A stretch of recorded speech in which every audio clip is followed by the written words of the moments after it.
Then we will be done with this particular topic.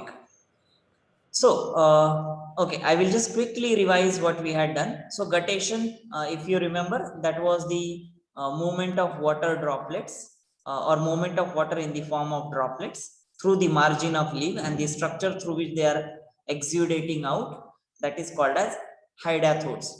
This is also called as exudation of water, that is exit of water through the margin of the leaves. So, that is guttation. And again, I'm not going into much detail of it, but that's good enough to revise.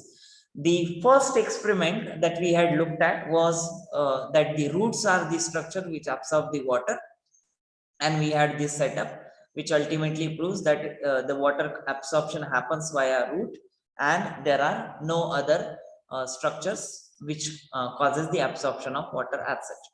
Then the second one was the upward conduction that was done with the eosine solution because of the staining of the xylem tissue throughout the plant. That proves that the conduction of water is happening in upward direction, and the reason being eosine is at the bottom and the leaves are still getting stained, the xylem is getting stained, and that is what proves that it is moving upward. And the third one that we saw was the conduction of the water through xylem. In this, the specific cut was made, what is called as girdling or ringing, and then from that the water conduction happens. Like because the xylem is intact, the water conduction will still happen, and the leaves will still remain turgid or they will stand out.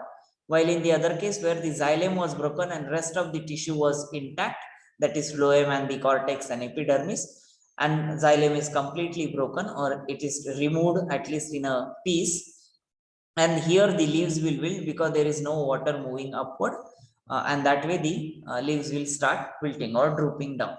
So these were the three experiments that we had looked in the last class. Now this is the last experiment that we have to look at, that is the conduction of the food that happens through phloem.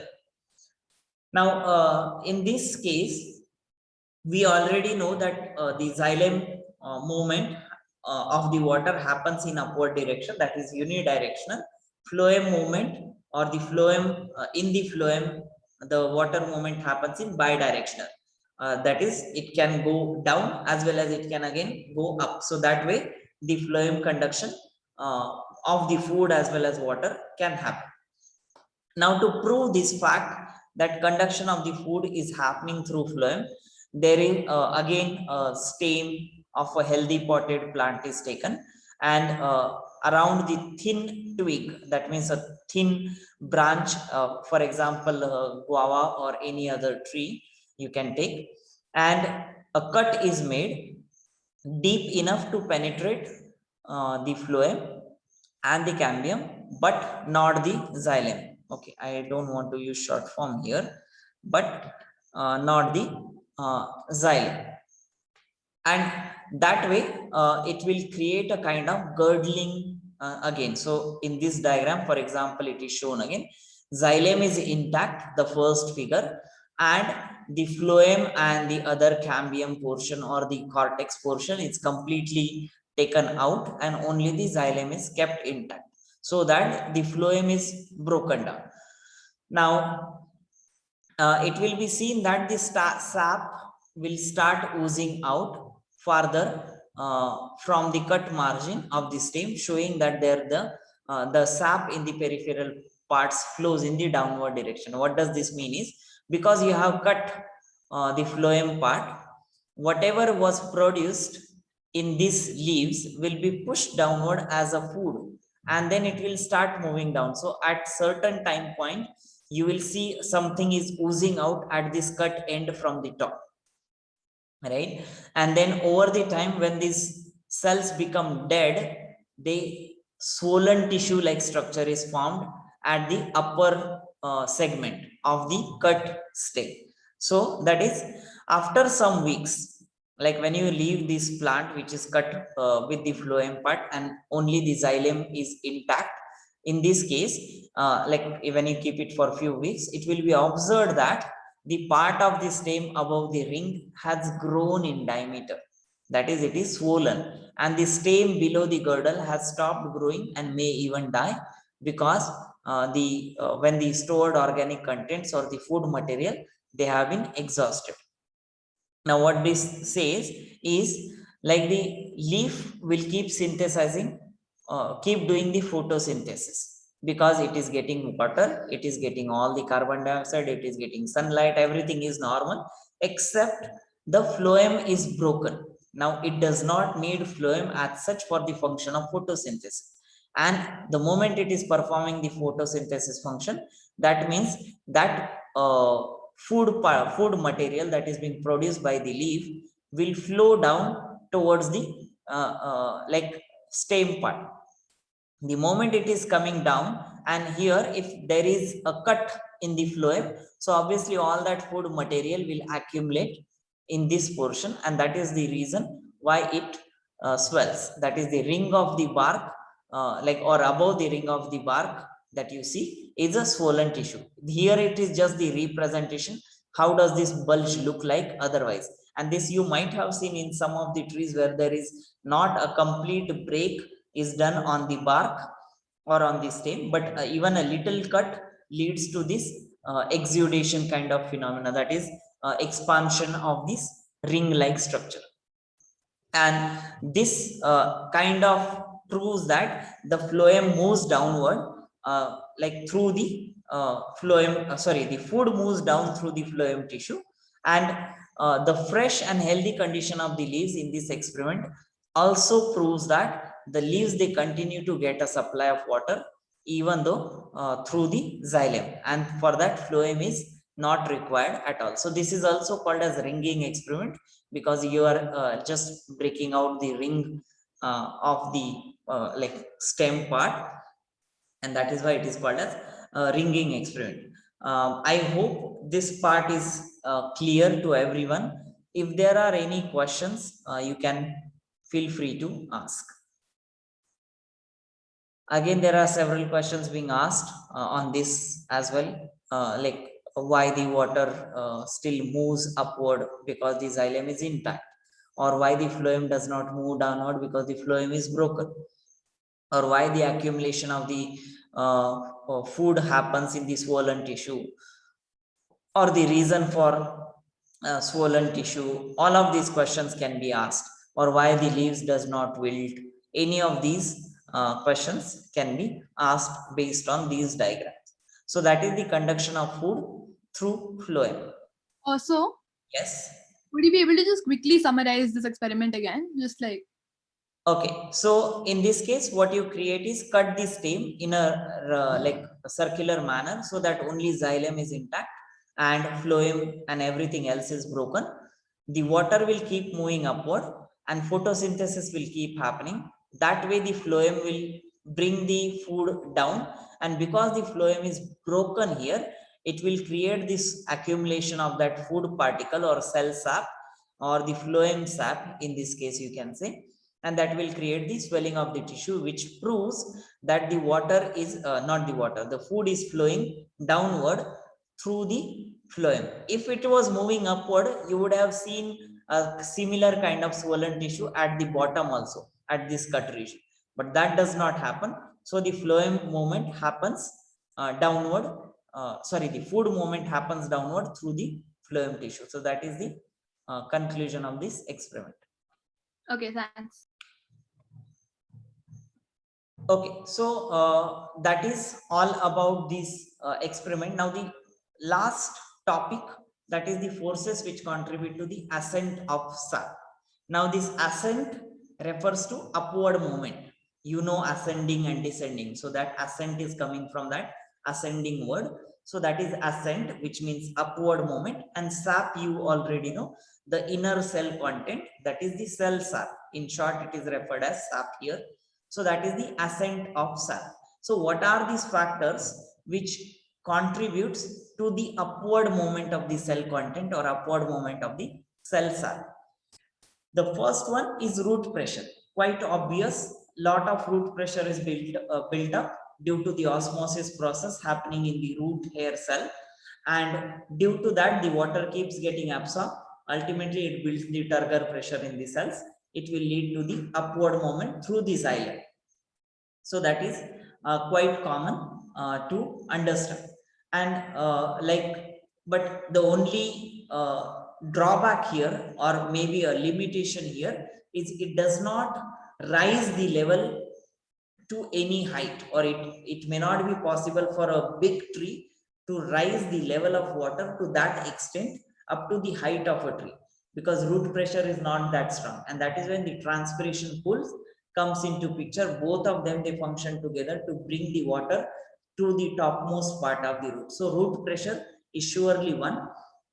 And in case of this herbaceous plant, which are nothing but your grass kind of or bush kind of varieties, which are not so tall, these are like very short, a meter or two long, and that way that root pressure is good enough for bringing the cell sap or the ascent of sap in the herbaceous plant, but not for the bigger trees. That's when the transpiration pool has to be there, so that more upward movement happens.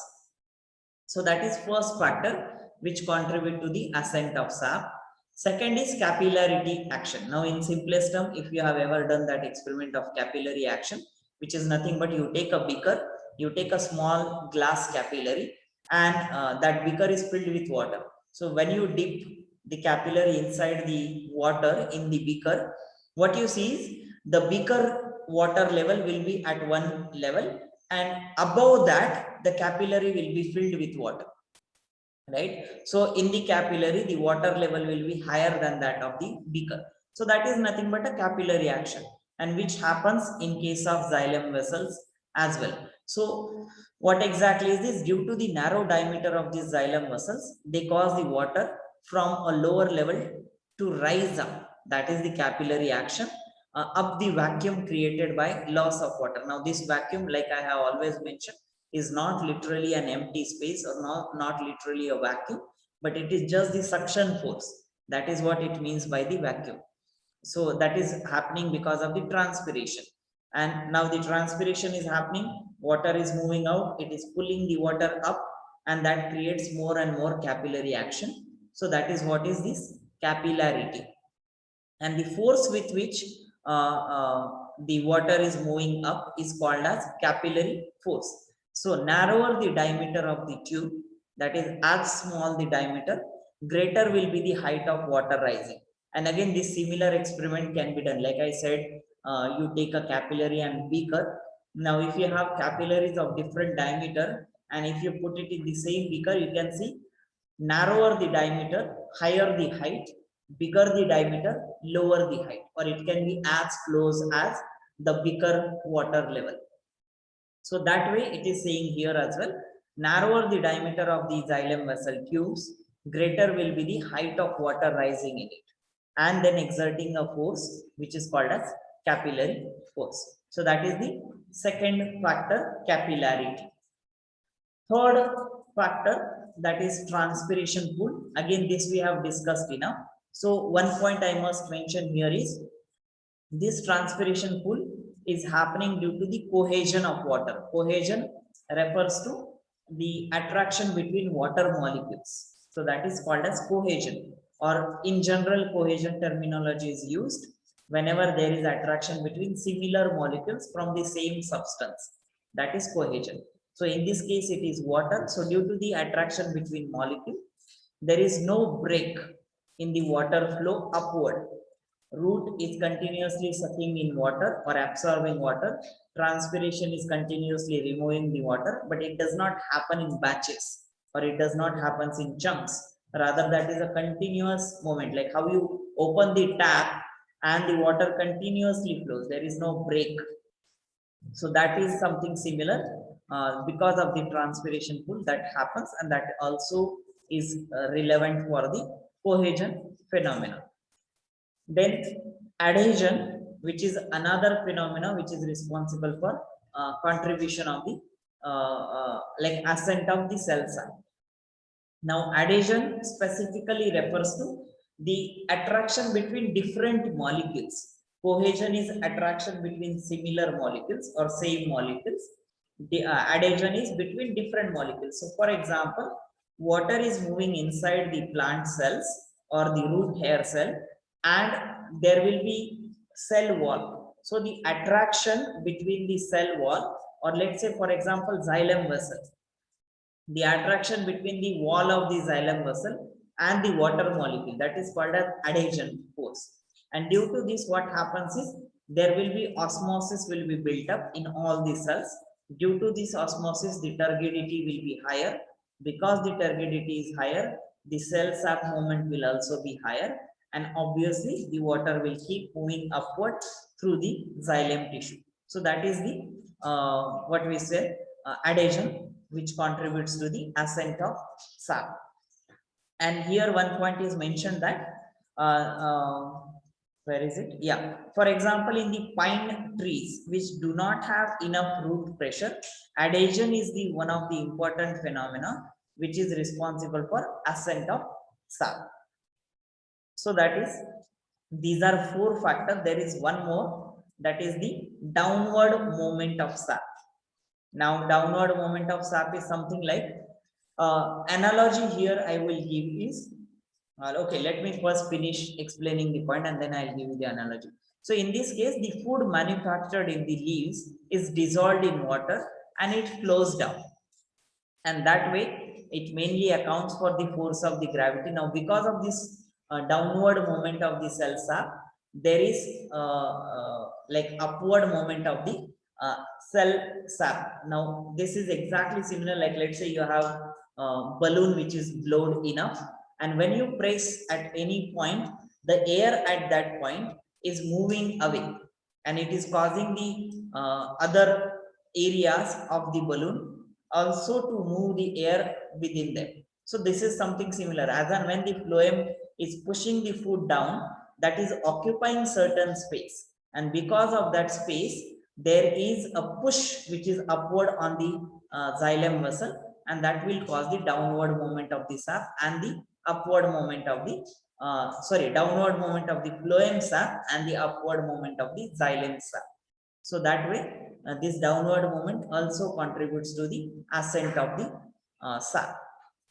And here there are just the definition of the adhesion and cohesion are given. So cohesion refers to the force of attraction between molecules of the same substance. That is cohesion. Adhesion refers to the force of attraction between molecules of different substance, and that is called as adhesion. So these are the five factors or five forces which contribute to the ascent of sap. That is root pressure, capillarity, transpiration pull, adhesion, and the downward movement of the sap. Any question here? Anyone? No, sir.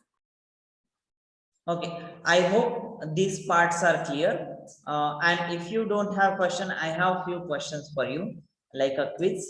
So we can just quickly discuss them, and then we will be done. So with this, actually, we are done with the whole chapter of absorption by root. So let me ask you few questions. Who wants to volunteer for the first question? So can I try? Yeah, sure. So I think root has structurally adapted to absorb water from the soil because it has a larger surface area by having smaller and more number of root hairs to allow for more efficient absorption. Right. And are there any other factors apart from the surface area and this larger root hair cells? Not larger, more root hair No, cells. I can't think of any other. What about with respect to osmosis?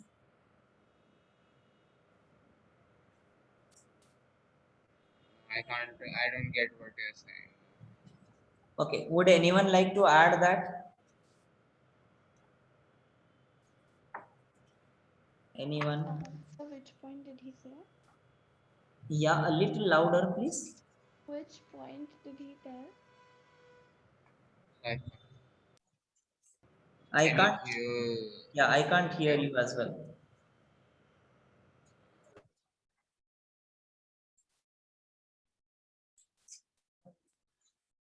So what leads to the absorption of water? It is mainly the phenomena of osmosis. Why does osmosis happen? Because the cell sap is more concentrated. Outside the cell sap, that is in the soil, there is less concentration of the solute, more concentration of water. So water moves in the osmotic direction, and that is when it enters the root hair. So that way also it is, root hair is adapted in terms of favoring the osmosis process. Plus, they have very thin wall, right? So these are the three main factors, that is surface area, the cell sap concentration, as well as the thin wall. So these are the three factors in which the root hair they have adapted for more absorption of the water. The second one, root hairs become flaccid when fertilizers are added to the moist soil around. Explain, why does that happen?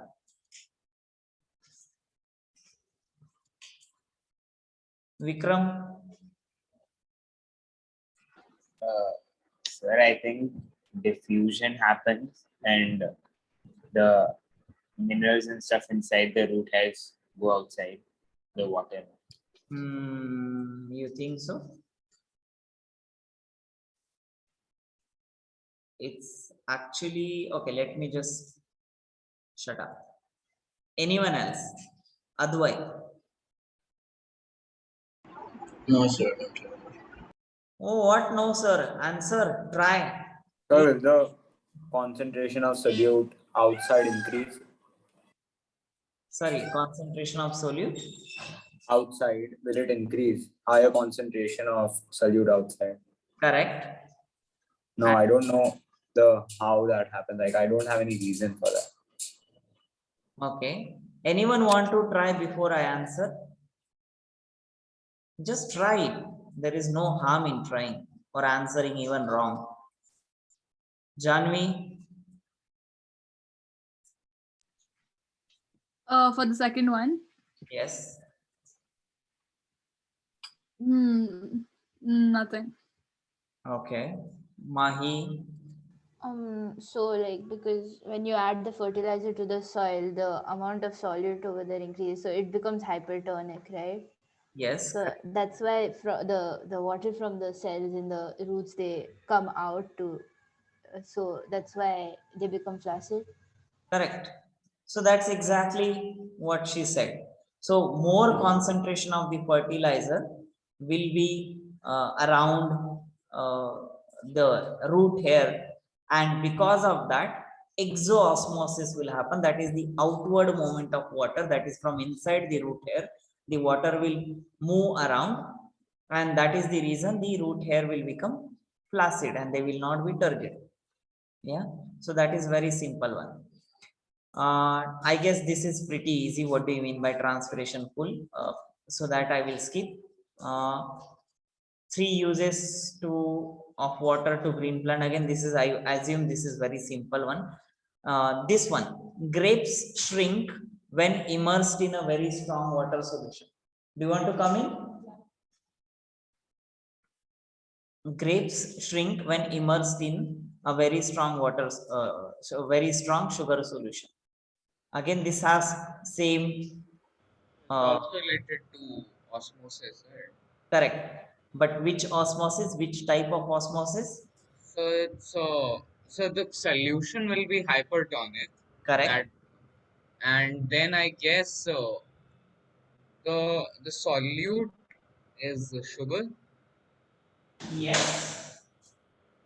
So and grapes also have sugar, I guess, in them.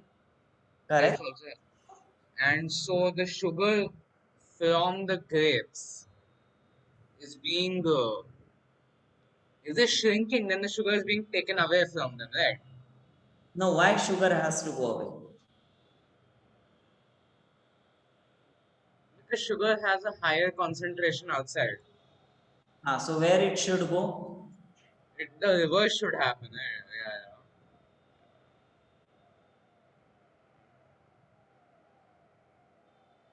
Anyone else? Or Aditya, you want to continue?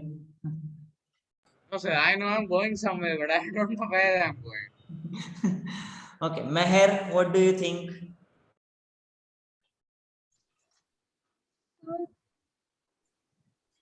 Osmosis, okay, it's very osmosis. No, so the sugar solution is like higher concentration.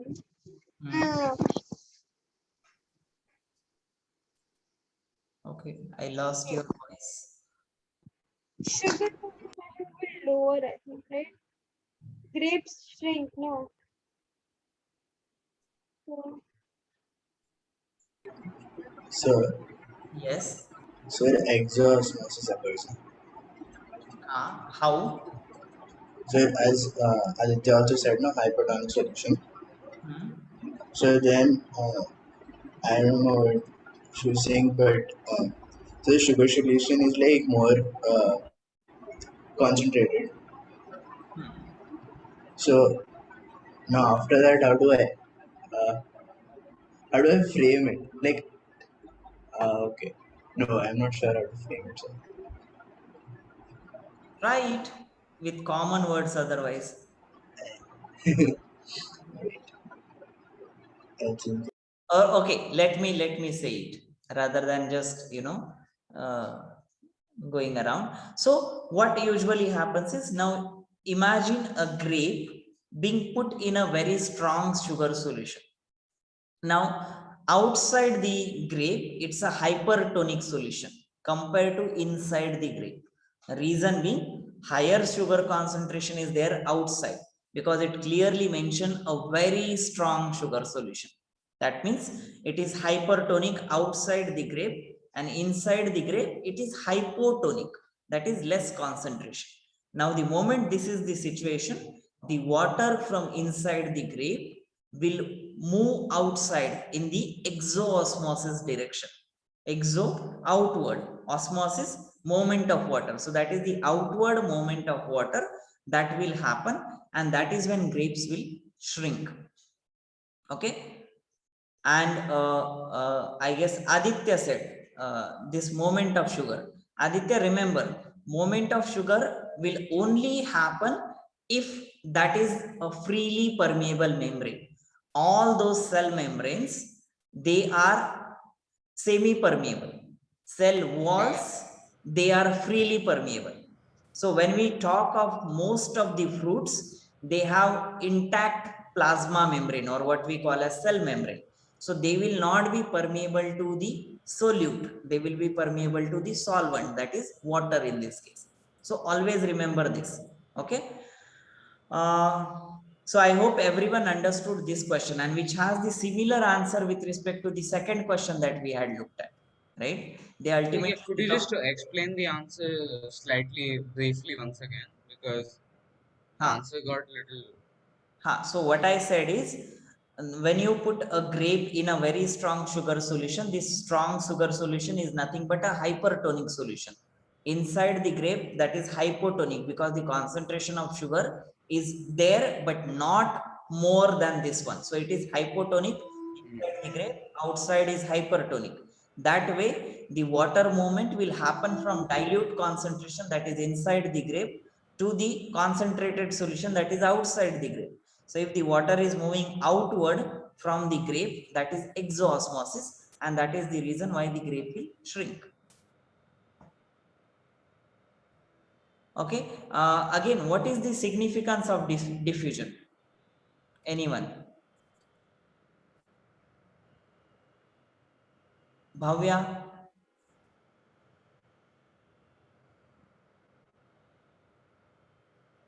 Bhavya Pandey. Yes. significant. Your voice is coming like a sparrow. Very little. Yeah, because I'm speaking like that. Okay. What is the significance of diffusion? Do you know? Or would you like to try? No, I would not like to try. So, Okay. Arav, Mr. Arav.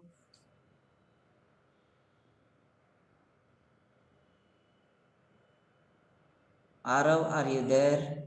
Or disappeared from the desk? Nandan? Yes. Yes, sir. Tell me, sir. Yeah. What is the The significance of diffusion? What do you think could be the answer for this? significance of diffusion In terms of plants, huh? in terms of plants, right? Yes. It helps in food. So How? intake of water is one. Then transpiration Hmm. and from the phloem to the other plants that other parts of the plant that require what do we call it? Food. Yeah, correct. So first and foremost is the transport of food, because leaf will synthesize a lot of food that will be higher concentration of the food, and rest of the parts of the plant they will have lower concentration of the food. So that will ultimately create a concentration gradient, and it will transfer the food through the phloem tissue. That is one of the process of diffusion. Transpiration itself is a process of diffusion, because inside the leaf, because of the turgidity and because of lot of water content being absorbed by the roots, the turgidity will be developed in the leaf, and that is the reason there will be lot of water. And outside the like leaf, there will be less concentration of water. So the movement is happening again from higher concentration to lower concentration. That is also one of the process of diffusion. So there can be many example. Yes, Bhavya. I'm not sure, but I remember it also plays a role in photosynthesis. Am I right? In That's a what way, I yes. remember. If you talk of the minerals that are being absorbed by the root, they keep moving up to the leaf through the diffusion process. So that way, yes, it is correct. And then obviously those minerals, they are required for the photosynthesis process. So that way it's also one of the use of the diffusion process. Now, the next question is very interesting. Rather, both the last two questions are very interesting. So the second last, a few RBCs, they were kept in the 3 test tubes containing isotonic, hypotonic and hypertonic solution. What will be the expected observation after few hours, and explain why?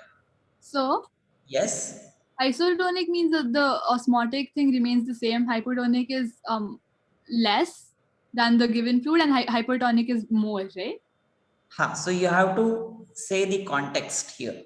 You cannot say hypotonic is more, hypotonic is less and hypertonic is more. With reference to what it is more and with reference to what it is less, that we have to say it. Of the solutions with respect to the RBCs fluid.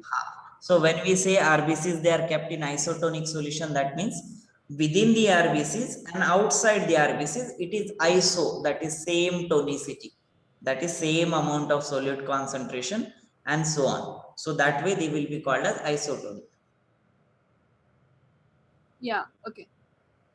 So do you want to try out the rest of the answer? Me? Yes, you. I can try. Yes, please try. Well, if it's isotonic, then nothing's going to happen because the thing is the same, right? Correct. For hypertonic thingy, the osmotic pressure is going to be less outside, right? So it's going to shrink or something because it's going to lose some of its. No. Understand the context here. Where is more water concentration now? Well, outside. Exactly. Where should water move in then? Oh, okay. Then it'll move inside, right? So the cell will become larger. Correct. So is it exoosmosis or endoosmosis? Endo. Correct. So remember this logically. Don't go just by the answers. Yeah. We have to always put some sort of logic there where it is hypotonic, whether it is inside RBC is hypotonic or outside hypotonic. If it is outside hypotonic, that means water is more outside, solute is less. Inside the RBC, solute is more, water is less. So obviously water will move inside the RBCs. So RBCs will kind of swell, or you can say they will become turgid, right? So that is the fate. Then next, hypertonic. And I guess that will be that exoosmosis, where the cell shrinks. Correct. It's a higher concentration inside the cell. Right. So this way we should be able, now next time, whatever I, instead of RBCs, I can even give you as an example of grape. what will happen to grape if that is put in isotonic, hypotonic or hypertonic solution, or any other such random example. And then you should be able to write the answer for this question. Now the last one, explain why the grass in your lawn becomes greener if you add a little fertilizer to it, but if you add quite a lot of it, it dies. Why?